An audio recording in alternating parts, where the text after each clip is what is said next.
Keza, also known as Skylar Loves Gory Movies, and welcome back to day 19 of 31 days of subgenre horror challenge. Yeah, 19 days already. Wow. Day 19 happens to be one of my favourite subgenres. It's the giallo subgenre. And I've actually chosen the 1983 movie directed by the one and only Lamberto Bava. It's A Blade in the Dark. Now, I'm going to do the same thing as I done last night, so it's going to be plot first, the main points I wrote in the film, my thoughts, and here we go. So let's start. Of course, it was directed by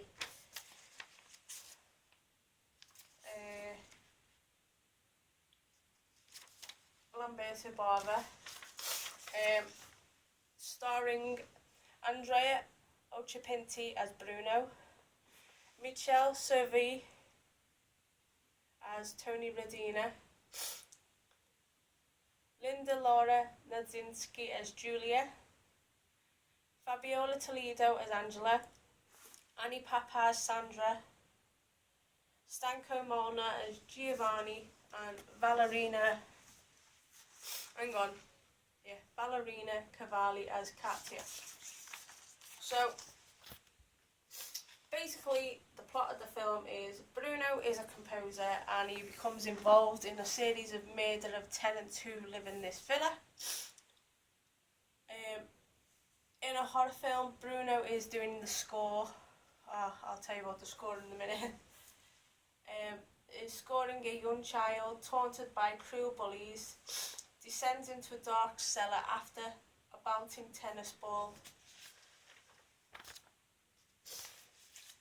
The kids hear a scream and the ball bounces up to them, leaving bloody tracks on the wall. Sandra, Bruno's director, explained that her inspiration was the childhood of Linda, the villa's previous tenant. So that's the subplot of the story. So now let's get into all this. So my review, part of the review. As I said in the plot, two boys push another boy into what looks like a mansion / house, walks around with a candle, then pulls away the lock and opens the door. One of the boys bounces the ball down the stairs and tells the other boy to get in, and slowly walks down the stairs and screams, and then the ball comes back up but has like blood on it splattered everywhere, but it frightened the other boys. Bruno is looking for Katia, then opens the bathroom door to find that she isn't there, and then opens a cupboard and finds a diary with Linda's secret in it. Then Bruno composes more on the music while Katia is outside and sees the killer and tumbles backwards and runs and tries to open the door, but is slicing the face and tries to hide and runs down the stairs frightened, puzzled, and then runs into another room, hides in a room behind the metal netting, and the killer tries to use the Stanley knife and cuts into Katia and upwards to her neck, and she's then killed. So that's Katia, she was the first one killed. Katia is then dragged from the room and is not seen again, but Bruno hears a message in the music. Katia is dragged up the stairs, and every time she goes up the stairs, her head bangs on each one of them. The killer holds up the bloody Stanley knife and goes up the steps while Bruno hears the cryptic message through the composed music. Katia is dragged along the grass by the killer. Bruno then reads the diary again and walks outside while Katia's body is being dragged through the grass. Bruno walks down the steps to the bushes, stands there for a minute, but hears the phone ringing and goes back into his house. Answers the phone, but no one answers, but finds blood on his trouser leg and goes out to the bushes, then finds blood on the leaves and then walks round the villa, sees another apartment, then looks in the window and basically sees nude pictures, then comes back to the pool area. Sorry, my writing's a bit atrocious. And when he goes down the steps, is startled by his composed music and goes back inside to investigate. But as he gets closer, it stops, goes to the window, and the recording is destroyed and passes from the diary. Oh, and the pages from the diary, has gone up in smoke. Basically, they've been thrown in the fire. Meanwhile, Giovanni is pushing the sack up the stairs and Bruno helps him with the sack. Giovanni and Bruno share a cigarette, and Bruno asks Giovanni about Linda and doesn't say much but denies knowing Cartier when he asks about her. Bruno is startled by Julia, and when she arrives, they kiss and hold each other. Giovanni is not happy and is sitting in his apartment with some wine and has some clippings and then was laughing. Bruno walks down the stairs and goes into the metal netting room and sees Cartier's hair, and then walks around the corner and tries to open the door, but it's locked. And then got startled by Tony, who starts to talk about Linda. And then the phone goes off and Bruno answers it and hears a woman's voice, and it was Sandra's, telling him that she has a new idea and to meet up with her. Just then, Angela is walking around and says bye to Giovanni and stands by the window and starts to talk to Bruno. Bruno tells Angela that she can go into the swimming pool as much as she likes, and they both talk a lot about Cartier and then says bye to each other. Angela then undresses and changes into a black swimsuit, while possibly the killer is watching her. Then Angela comes out and then dives into the pool, swims lengths of the pool, and the Stanley knife is in the pool.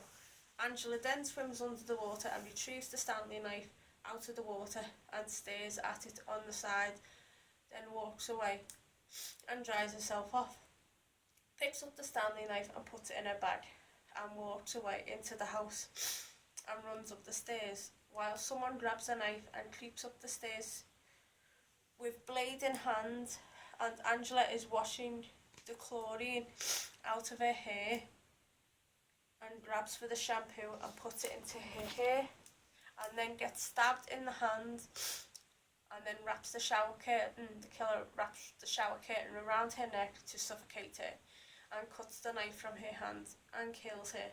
So the killer screams and tries to clean the blood away with the tissue and uses the shower hose to clean the rest of the blood.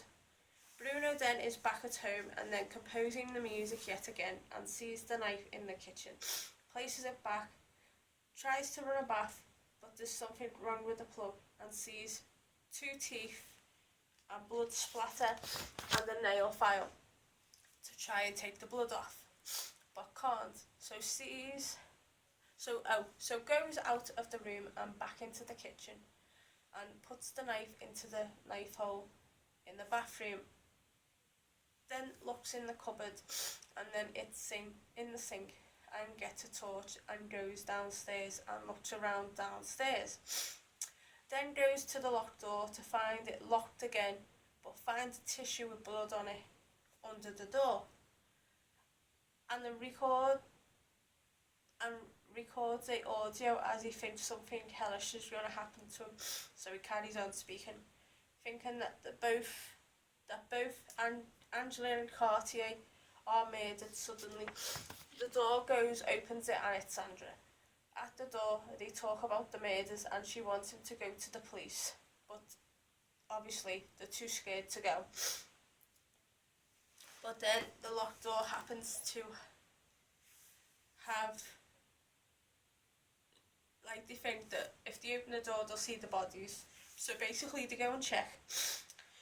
So now the door is open, and they both go in and find boxes. So they open the boxes, find nude magazines, a suitcase, opens the suitcase, finds clothes, and then goes to another suitcase, opens it and finds tons and tons of tennis balls. Sandra tells Bruno that Linda was obsessed with tennis balls and that Linda could be doing the killings.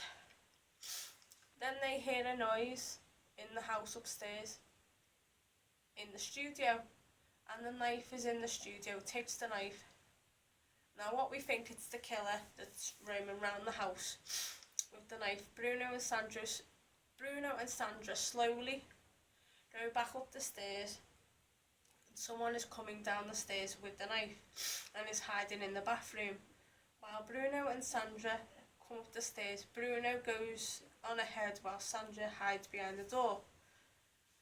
And then behind the curtain, Bruno finds Julie with the knife and suspects Julia of doing the killings. Sandra then decides to leave so that Julie and Bruno can be alone. Julia wants to know why Bruno and Sandra, what they basically were doing together. Bruno thought that Julie was going to kill him, so Julia runs off to surprise him and jumps out of the closet to try and scare him. Bruno finds a tennis ball and asks her who she really is, but she doesn't tell him anything, so they end up making love. Bruno wakes up and finds Julia out of bed, so Bruno goes to find Julia, but she's nowhere to be seen. Meanwhile, Sandra is at an apartment and goes through a phone book and dials a number, and then the phone answers and Linda cries on the phone and then hangs up. Bruno then goes looking for Julia and pulls the blind up and goes outside, but only sees Giovanni and asks where Julia lives, where Julia is. And she's in the cottage and tells him about the pool. Bruno then goes back into the house and finds Julia with the headphones on, and Julia tells him to give it a break, and they start to argue. Julia then storms off. Bruno and Giovanni are taking a box out the car and lay it on the floor and ask Giovanni if Julia came to the villa before he did. Bruno goes out and then goes to a payphone and calls the travel theatre to speak to the director, and the director basically told him, well, Julia left over a week ago and she just left on call on night and they want to take Julia to court. So the director told Bruno that she left last week on the opening night, so in fact she was telling a few lies about everything. The killer takes the film reels and starts to unravel it and cut it into strips. Bruno asks to see the last reel of the film and goes into the room to find it shredded to pieces. And they're both not happy about it. Then Giovanni is fixing something back at the villa. Meanwhile, Bruno salvaged the reel together, what they can of it, and Giovanni saw a hand which frightened him, opened the boiler to find both of the bodies, and he gets killed by a spanner to the top of the eye and the top of the head. Bruno finds the killer at the end of the movie. Sandra goes to find Linda at the villa and takes a knife with her and finds a spanner full of blood and finds Giovanni's body, which frightens Sandra, and Sandra, in the end, she gets strangled with the film reel to the end of the film and pulls it tight and drags it around and laughs until she dies. Julia finds the film reel and sees Sandra's body, then gets locked in the garage and hears the laughter of Linda, or who we thought is Linda, but I'll leave that to you. So Julia tries to run, but the light gets switched off and creeps around, and Linda is slowly stalking her with a knife, and Julia goes down the corridor and tennis balls come flying from the ceiling, and Julia sees Linda and runs away to hide, and Linda opens a cupboard, starts to laugh, then puts the knife in the cupboard where Linda is and tries to kill her. The blade, I hang on. What actually happens is the blade goes into Julia. The blade turns in the cupboard and Bruno is shouting Julia. So Julia runs to Bruno, but in the end she gets stabbed in the back towards the heart. Then Bruno throws a brick at the killer and finds out that it was Tony, friend of Bruno, and Bruno stabs him in the chest. Bruno then, in the end, right at the end, he finds out that Tony had an alter ego and showed them girls that he wasn't scared, like the boys, girls, whatever. So that's the gist of the story. Sorry that I spoiled it, but you need to spoil it to know about the film. My thoughts on this film, 2 words: stunningly masterpiece for a giallo. And the score, it needs to be put in my top 10 for scores for a film. Absolutely dynamic. There was a total of 6 kills in the film. I enjoyed some of the kills, some of them were like mediocre, but the kills were alright. And overall, this is to be honest, it's a fantastic giallo, and I highly recommend that you go and watch it. It's just amazing. So, scoring 4 out of 5, and I will give it a 9 out of 10. There was just a little bit why I couldn't give it full marks, and it was just some of the dialects. That was why I couldn't give it full marks. So that's day 19 out the way for this, which brings me on to day 20, which is Gothic horror, and I will be reviewing Alucard. I think it's from 1978, one of my favourite films of all time. So, of course, stay glory, have unpleasant dreams, and I will see you all soon. Ta-ta for now. Bye. And I hope you enjoyed the review as well.